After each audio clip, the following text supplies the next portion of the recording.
गर्जना में आज बात स्कूलों में हिजाब पहनने पर कोर्ट की पाबंदी को लेकर। इलाहाबाद हाई कोर्ट ने फैसला दिया है कि हिजाब इस्लाम का जरूरी हिस्सा नहीं है। हाई कोर्ट ने यह फैसला एक मुस्लिम लड़की की याचिका को खारिज करते हुए दिया है। साफ किया कि शैक्षणिक संस्थानों में, एजुकेशनल इंस्टीट्यूट्स में अनुशासन यानी डिसिप्लिन, एक रूपता यानी यूनिफॉर्मिटी बनाए रखने के लिए यूनिफॉर्म कोड का पालन जरूरी है। अगर वो ड्रेस कोड एक जैसा, सही नीयत वाला, बगैर किसी भेदभाव वाला और संस्थान की पहचान बनाए रखने के मकसद से बनाया गया हो, ऐसा ही फैसला 2022 में कर्नाटक हाई कोर्ट ने भी सुनाया था, याद दिला दूं। इसका हवाला देते हुए इलाहाबाद हाई कोर्ट ने कहा कि उसके पास कर्नाटक हाई कोर्ट के फैसले से अलग राय रखने का कोई कारण नहीं दिख रहा है। उस फैसले में कर्नाटक हाई कोर्ट ने यह कहा था कि हिजाब पहनना इस्लाम धर्म में कोई जरूरी प्रथा नहीं है। इनफैक्ट इस्लाम को फॉलो करने के या फॉलो करने वालों के लिए जो कहते हैं ना जरूरी चीजें, प्री रिक्विजिट जिसे कहते हैं, उसका हिस्सा नहीं है हिजाब। सुकैना रिजवी नाम की स्कूली छात्रा ने अपनी मां के जरिए हाई कोर्ट में यह याचिका दाखिल की थी। सुकैना प्रयागराज में सीबीएसई स्कूल में पढ़ती है। 10वीं पास करने के बाद वो स्कूल से 11वीं करना चाहती है। उसने हाई कोर्ट में याचिका दायर की, मांग की कि अदालत स्कूल को आदेश दे कि वो उसे यूनिफॉर्म के साथ हिजाब पहनने की इजाजत भी दे। छात्रा ने तर्क क्या दिया कि वो क्लास 6 से 10वीं तक बगैर किसी विरोध के हिजाब पहनकर स्कूल आती रही। इस पर अदालत ने कहा कि संस्थान की पुरानी सहमति किसी कानूनी अधिकार को जन्म नहीं देती। कोर्ट के फैसले पर मुस्लिम धर्मगुरु गुस्से में हैं। ऐलान कर रहे हैं कि खुलेआम हिजाब पहनिए क्योंकि इस्लाम ने आपको इसकी इजाजत दी है। सुन लीजिए आप। कॉन्स्टिट्यूशन से बाकायदा मजहबी आज़ादी को हटा दिया जाए कि हमारी मजहबी आज़ादी है, उसके बाद इस तरीके के फैसले आए। हाई कोर्ट की लाठी से हिजाब को हटाना और हिजाब को रोकना मेरे ख्याल से बिल्कुल गलत है। और मैं बाकायदा इस बात की अपील करता हूं कि छोटे छोटे मामलों को लेके हाई कोर्ट में न जाएं। आपको अगर हिजाब पहनना है तो आप खुलेआम हिजाब पहनिए क्योंकि आप मुसलमान हैं और इस्लाम ने आपको पूरे राइट दिए हैं। इस्लाम ने राइट दिए हैं, ठीक है, पर यह देश इस्लाम की किसी किताब से नहीं चलता है ना। ये देश संविधान से चलता है और संविधान ने भी आपको जो आपको पहनना है उसकी इजाजत दी है। किसी ने आपको इनकार नहीं किया है कि आप हिजाब पहन सकते हैं कि नहीं पहन सकते। तो ये गफलत ना दिखाने की कोशिश कीजिए और ये झूठ ना फैलाने की कोशिश कीजिए कि इस देश में हिजाब पर पाबंदी लग गई है। सुकैना रिजवी अगर चाहे तो हिजाब पहन सकती है, लेकिन जब वो स्कूल में उस प्रीमाइसेस में दाखिल होंगी, बाकी बच्चों के साथ जब वो पढ़ लिख रही होंगी, तब वो हिजाब यूनिफॉर्म का और उस कोड का हिस्सा नहीं है तो उसे वो अपने बस्ते में रख दें। जब वो बाहर की तरफ निकल रही है, अपने घर जा रही है, अपने मोहल्ले में जा रही हैं, उस पर किसी ने कोई पाबंदी नहीं लगाई है। यही कोर्ट ने कहा है। तो जबरदस्ती का ये कार्ड खेल देना कि इजाजत कोई क्यों देगा, इस्लाम ने आपको इजाजत दी है। भैया इस्लाम का पालन कीजिए, लेकिन वहीं तक जहां पर दूसरे कोड्स एंड वैल्यूज, किसी स्कूल की यूनिफॉर्मिटी, उसमें हिंडरेंस पैदा ना हो रही हो।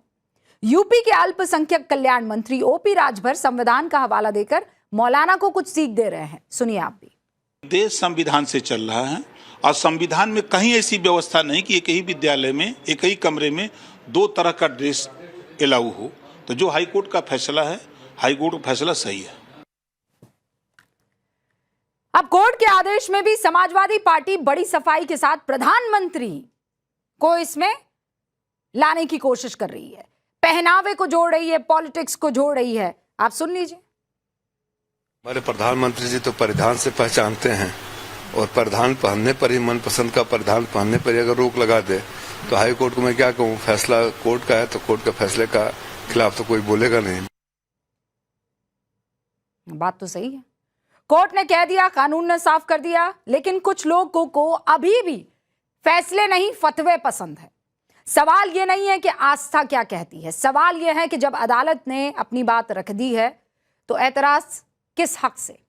देश संविधान से चलेगा, सड़क के किसी ऐलान से नहीं, या आप यहां खड़े रहकर कह दें कि नहीं अब तो ये अना का मसला हो गया, उससे नहीं। और कोर्ट ने हवा में ये डिसीजन नहीं दे दिया है, कर्नाटक कोर्ट ने हवा में ये डिसीजन नहीं दिया है, सीधे तौर पर कहा है कि ये इस्लाम का अनिवार्य हिस्सा नहीं है। जो लोग आज कोर्ट को नकार रहे हैं, अगर फैसला पक्ष में आता तो यही कानून की दुहाई देते घूमते। ऐसे में गर्जना में सवाल यह कि देश संविधान से चलेगा या धार्मिक मान्यताओं के हिसाब से? क्या कोर्ट के आदेश पर भी विपक्ष किंतु परंतु इसलिए कर रहा है क्योंकि वोट बैंक का मामला है? भारत में भी हिजाब का कल्चर नहीं रहा, फिर बदलते भारत पर हिजाब कौन थोपना चाहता है? मैं शुरू कर रही हूं गर्जना।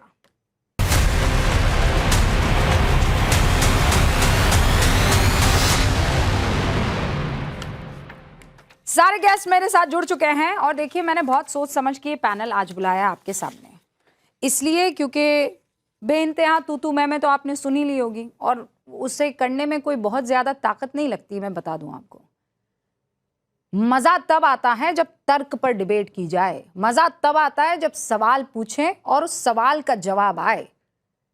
इसे कहते हैं असली बहस, और इसी बहस की अब इस देश को जरूरत है। जो पैनल है अब मैं आपके सामने रख देती हूं। भैया पैनल पेश किया जाए। आपके सामने ये सारी महिलाएं जो इस वक्त दिख रही हैं, और ये सारी महिलाएं मुस्लिम हैं, एकदम क्लियर कर दूं मैं। मौलाना रशीदी साहब को अभी मैंने एंड टाइम पर इनवाइट किया है क्योंकि एक जो महिला मेहमान हमारे साथ मौजूद थी, उनके कमर में थोड़ा दर्द हो गया, तो हमने कहा भैया पक्ष कौन रखेगा, इसीलिए ज़रूरी है कि पक्ष रखने के लिए कोई मौजूद रहो। मौलाना साहब ने कहा भैया मैं यहाँ हाजिर हूँ, तो इनको हमने इनवाइट कर दिया। लेकिन बाकी जितनी भी महिलाएं आपको दिखाई दे रही है, अव्वल चीज़ ये समझ लीजिए, मामला इस्लाम से जुड़ा हुआ है, तो इस्लाम को जानने वाली ये सारी महिलाएं हैं। वो महिलाएं हैं जो फेवर कर रही हैं हिजाब को, बुर्का को और पर्दे को, और वो महिलाएं हैं जो इस्लाम को फॉलो करती हैं और वो ये कह रही हैं कि भैया ये अपना अपना हक है, और अगर स्कूल डिसाइड कर रहा है तो आप उस फैसले को क्यों जबरदस्ती का चैलेंज करेंगे। तो मैं डिबेट की शुरुआत कर रही हूं। सबसे पहले तारुफ करवा देना चाहती हूं, हमारे साथ भारतीय जनता पार्टी की राष्ट्रीय प्रवक्ता शाजिया इल्मी जुड़ चुकी हैं। शाजिया जी बहुत बहुत स्वागत है आपका। राजनीतिक विश्लेषक और मुस्लिम महिलाओं के लिए बहुत बड़े लेवल पर काम कर रही हैं अंबर जैदी हमारे साथ जुड़ चुकी हैं। वरिष्ठ वकील फराह फैज भी हमारे साथ जुड़ चुकी हैं, वो भी महिलाओं के लिए लगातार आवाज़ बुलंद करती रही हैं। समाजवादी पार्टी की राष्ट्रीय प्रवक्ता सैयद जरीन हमारे साथ जुड़ चुकी हैं। बहुत बहुत स्वागत है आप सभी का, जरीन आपका भी। हमारे साथ एसडीपीआई की राष्ट्रीय महासचिव यास्मीन फारूकी साहिबा जुड़ चुकी हैं। यास्मीन जी आपका बहुत बहुत स्वागत है। अरसे बाद आपसे ऐसे टीवी पर मुलाकात हो रही है, आपको देखकर मैं बड़ी खुश हुई हूँ और अल्लाह आपको सेहतयाब रखे। और हमारे साथ इस वक्त आपको इस्लामिक स्कॉलर जाकिया खान भी दिखाई दे रही हैं, साथ में ऑल इंडिया इमाम एसोसिएशन के मौलाना साजिद रशीदी साहब भी। आप सभी का बहुत बहुत स्वागत है। शाजिया शुरुआत आपसे कर रही हूँ इस सवाल के साथ कि आज कोर्ट का फैसला आया, लेकिन ये पूरा का पूरा मामला थोप दिया गया बीजेपी पर, ये कहते हुए it's an attack on Muslims and their choice. बहुत ही अफसोस की बात है रूबिका कि ये सारी पार्टियां जो पेट्रियार्की के खिलाफ अब आवाज उठा रही है, उनको मुस्लिम महिलाओं के लिए और उनकी आजादी के लिए कुछ नहीं बोलना है। और ये एक और अफसोस की बात है कि जो चीज जिसकी कुरान इजाजत नहीं देता, जिस इस्लाम का जिक्र ये लोग कर रहे हैं, जहां कहीं पे भी कुरान में ऐसी एक भी सूरत नहीं है, एक भी आयत ऐसी नहीं है जो एक बार भी कहीं कहती है कि औरत के लिए उसको सर अपना फेस कवर करना या सर को कवर करना जरूरी है, लाजमी है, चाहे वो चादर हो या पर्दा हो या किसी भी तरह का निकाब हो, जिसको अलग अलग देशों में अलग तरीके से कहा जाता है। उसको इस तरह की कंट्रोवर्सी क्रिएट की जा रही है। आपको याद था पहले क्या होता था, फर्स्ट हिजाब फिर किताब, और कुरान शरीफ के तो पहले अल्फाज ही यही हैं। जो सबसे पहली आयत जो नाजिल हुई है हुजूर सल्लल्लाहु अलैहि वसल्लम पर, वो तो यही है, इकरा, गौर करना, पढ़ना। तो यानी कि ये लोग जिस तरह के इस्लाम की बात कर रहे हैं, उनको इनके फरिश्तों को पता नहीं वो इस्लाम क्या है। तो फिर क्यों बात, तो मुझे बहुत अफसोस होता है ऐसे मुसलमानों पर जो इस्लाम को ही नहीं जानते, जो कुरान शरीफ को ही नहीं जानते, जो कुरान शरीफ की जो पहली आयत है जो नाजिल हुई है उसको नहीं जानते। हम्म। और वो जानते नहीं है कि किस तरह अब मतलब कि क्या हमारा हिस्टोरिकल कॉन्टेक्स्ट रहा है, हिजाब की क्या जगह है, निकाब और चादर के क्या कॉन्टेक्स्ट है और किस संदर्भ में इसका जिक्र है। चाहे वो जिल्बाब हो, जो जिसके बारे में कहा जाता था सीने पे जिसको ओढ़ने के लिए कहा जाता था, और कहीं कोई कवरी नहीं है। मस्जिद अल हरम में जाइए आप, अब वहां पे देखेंगे औरत मर्द साथ में जो है बाकायदा चाहे तवाफ कर रहे हैं या नमाजें अदा कर रहे हैं या अपना पूरा हज पूरा कर रहे हैं, ये सारे रस्म रिवाज। तो जाहिर सी बात है ये इस्लाम की ही समझ कम, तो ना तो कुरान शरीफ की समझ, ना इस्लाम की समझ और ना ही संविधान की समझ। अगर आप देखेंगे तो पूरी तरह से आप देखेंगे ये ऐसा मामला है जिसने सिर्फ से एक मजबूर कर दिया है एक छोटी सी बच्ची को अब उसकी अब दुनिया को महदूद करने के लिए। नहीं बिल्कुल सही है। और इसीलिए ये सवाल पूछना बहुत जरूरी है, हिजाब कब से आ गया? मतलब कुरान में खिमर का जरूर जिक्र मिलता, 7 मर्तबा जिक्र है। मौलाना साहब, ये कहां से ये अचानक पर्दे में तब्दील हो गया, ये अचानक जो है आपके लिए आपका जरूरी हिस्सा बन गया, ये कब हुआ, किसने किया? देखिए रुबिका, एक चीज समझिएगा, आपने सिर्फ जितने पैनलिस्ट हैं उसमें एक मोहतरमा के साथ इस्लामी स्कॉलर जोड़ा है, लेकिन मेरी बहन शाजिया इल्मी ने, जो भारतीय जनता पार्टी की प्रवक्ता हैं, कुरान के अलावा कोई बात ही नहीं की, ना पार्टी का पक्ष रखा, इन्होंने कुरान की बात की। यहाँ इस्लाम की और कुरान की तो बात ही नहीं है, इस्लाम की और कुरान की बात ही नहीं है। बात यह है कि जिस स्कूल में 10 साल तक वो बच्ची पढ़ती रही और उसी हिजाब के साथ पढ़ती रही, जब वो 11वीं में आई तो स्कूल ने कहा कि अब नॉर्म्स मानने पड़ेंगे आपको स्कूल के। हाँ। तो वो कोर्ट गई, कोर्ट ने भी स्कूल से एक बार ये नहीं पूछा कि भाई 10 साल तक आपने क्यों इसको इजाजत दी और अब क्यों इजाजत नहीं दे रहे हैं। मौलाना साहब, बस मैंने इतना तो सा स्टार्टिंग में मौलाना साहब ये कह दिया है, कोर्ट ने एकदम क्लियरली बता दिया है कि पहले इजाजत दी बाद में नहीं दी, ये कोई कानूनी पाबंदी नहीं बन जाती है। मैडम मैं पूरी भाई उनका कोर्ट डिसाइड हुआ है कि नहीं पहनेंगी, यूनिफॉर्मिटी मतलब आप समझते हैं ना मौलाना साहब, ये लड़की हिंदू है कि मुस्लिम है, क्रिश्चियन है कि ईसाई है कि सिख है, ये स्कूल में पता ही नहीं चलना चाहिए। क्लियर सी बात। अब कल को मौलाना साहब कोई दूसरे धर्म की जो बच्ची है वो आकर बोलेगी, और देखिए कभी कोई बच्ची आकर बोले कि नहीं मुझे तो घूंघट पहन कर जाना है, मैं तो स्कूल घूंघट पहन कर जाऊंगी, जज साहब मुझे घूंघट अलाउ किया जाए। अरे पढ़ाई करने जा रहे हैं वहां पर, क्या करेगी बच्ची घूंघट पहनकर, क्या करेगी बच्ची हिजाब पहनकर? पढ़ने दीजिए ना उसको। मैं अपनी बात पूरी करूं कि ना करूं? नहीं, आप मुझसे इस पर दलील दीजिए, आप इस पर जिरा कीजिए। किस पर जिरा करूं? बच्ची पढ़ाई लिखाई करे कि घूंघट और हिजाब में घूमती फिरे? नहीं, हिजाब का मतलब घूंघट थोड़ा ही है, एक ही बात हुई ना। भाई कल को दूसरी बच्ची आएगी कहेगी मुझे घूंघट पहनना है, और क्यों नहीं आती दूसरी बच्ची कहने के लिए कि मुझे घूंघट पहनना है? इस्लाम कोई बच्ची क्यों नहीं आती क्रिश्चियन कि मुझे नर्स की तरह जो है अपने सर को ढकना है? इस्लाम नहीं है, केवल अपने ही धर्म की बच्चियों को क्यों आप लोग जबरदस्ती, ये पेट्रियार्की है, पितृ सत्ता है साजिद रशीदी साहब जो आप थोपने की कोशिश कर रहे हैं। और मैं तो कह रही हूँ राहुल गांधी में इतनी हिम्मत है तो आए ना इस पितृ सत्ता पर बात करें, इस पर तो बात नहीं करेंगे, इस पर पवन खेड़ा जी कह देंगे ये तो धार्मिक स्कॉलर्स पर मैं छोड़ता हूं, तो मनुस्मृति को क्यों नहीं धार्मिक स्कॉलर्स पर छोड़ रहे हैं? फिर बोलने ना देकर आप अपनी बात को बड़ी नहीं कर सकती। बिल्कुल बड़ी नहीं कर रही हूं, मैं लॉजिक पर बात करती हूँ मौलाना साहब। इस्लाम का क्या मतलब है? इस्लाम क्यों ला रहे हो बीच में?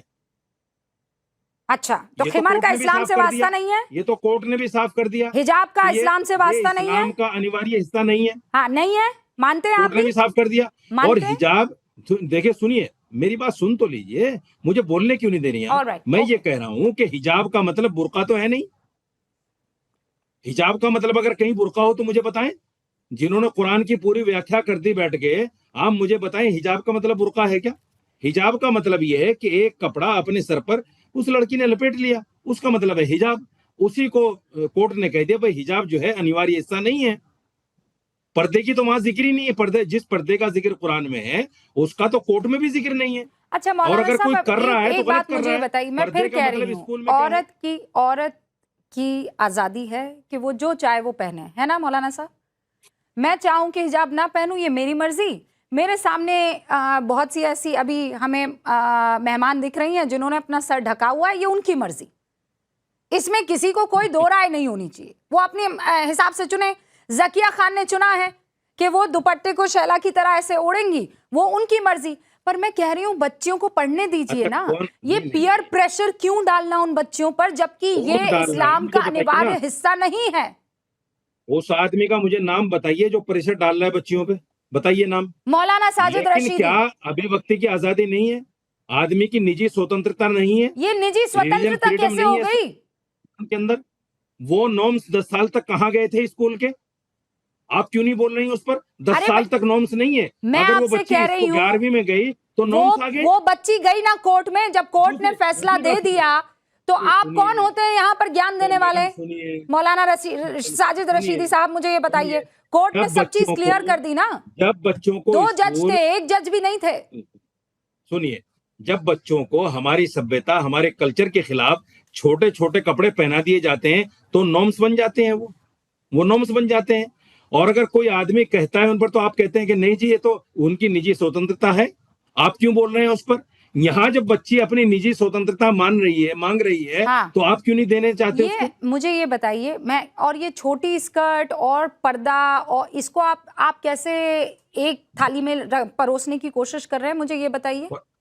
इसमें परोसने वाली कोई बात ही नहीं, मैं बताती हूँ। ये तो मिसाल है मौलाना। आप मुझे बताइए, एक सिख बच्चा आएगा प्रॉब्लम ये है ना, आप एक औरत को औरत के लिहाज से कम और जिस्म के हिसाब से ज्यादा देखते हैं। यही वजह है कि वो जब छोटी स्कर्ट पहनती है तो आपको लगता है कि वो अपने जिस्म की नुमाइश कर रही है, और इसीलिए आप उसे पर्दे में ढक देते हैं ताकि उसका जिस्म आप लोगों को अट्रैक्ट ना कर सके। औरत में अरे तो आपको क्या प्रॉब्लम है वो छोटी स्कर्ट पहने तो? बिल्कुल गलत। क्या प्रॉब्लम है? आप मुझे बताइए। मौलाना साजिद रशीदी साहब, मैंने ऐसे लड़के भी देखे हैं जो अपनी बीवियों को सर से लेकर नीचे तक ढके रहते हैं और खुद अपने छोटे छोटे शॉर्ट्स पहनकर, टी शर्ट पहनकर घूम रहे होते हैं। तो इसका मतलब ये कि वो इस्लाम फॉलो नहीं कर रहे हैं, लेकिन चाहते हैं उनकी बीवी करे, उनकी बहन करे, उनकी अम्मी करे। क्यों? आप इस्लाम क्यों ला ये रही हो? पितृ सत्ता क्यों? ना, इस्लाम का मतलब ही नहीं, यहाँ तो संविधान पे बात हो रही है। कैसे इस्लाम का मतलब नहीं है? पर्दा कौन पहन रहा है? निजी स्वतंत्रता देता है संविधान, रिलीजन फ्रीडम भी देता है, निजी स्वतंत्रता भी देता है उसके साथ में। अगर वो बच्ची अपनी निजी स्वतंत्रता स्कूल से मांग रही है कोर्ट के माध्यम से, तो किसी को क्या एतराज है? जब स्कूल की कोर्ट के पास ये फैसला सुनाने का वक्त आ गया, क्योंकि इसमें धार्मिक एंगल था, नहीं एक रहती सरकार को खुश करना था। अंबर जैदी, निजी स्वतंत्रता नहीं रहती है मौलाना साहब। मैं कह रही हूँ बच्ची को निकाब पहनना है कि खिमर पहनना है कि अबाया पहनना है कि बुर्का पहनना है, ये उसकी पर्सनल चॉइस है। लेकिन अगर स्कूल डिसाइड कर ले कि हमारी एक यूनिफॉर्म है तो उस यूनिफॉर्म के इतर आप नहीं जा सकते हैं। सिख बच्चा पगड़ी पहन के, सिंपल सी बात है, यूनिफॉर्मिटी। क्योंकि मौलाना साहब फिर आपने यहाँ गड़बड़ कर दी। सिखों के साथ वो उनके धर्म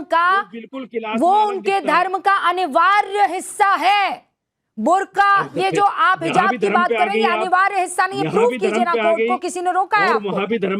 आप धर्म पे जाओ ही नहीं ना। देखिए रूबिका, आप जिस तरह से मौलाना साहब से सवाल कर रही हैं, आप इधर से पूछते हैं तो पाला बदल के उधर चले जाते हैं, उधर पूछती हैं तो उधर चले जाते हैं। आप किसी भी एंगल से बात कर लें, चाहे फ्रीडम ऑफ एक्सप्रेशन की बात करें, तब भी ये यहाँ पर लागू नहीं होता। ये एक इंस्टीट्यूशनल राइट है और वो उस इंस्टीट्यूशन का अधिकार है कि वो अपना कोई भी ड्रेस कोड बना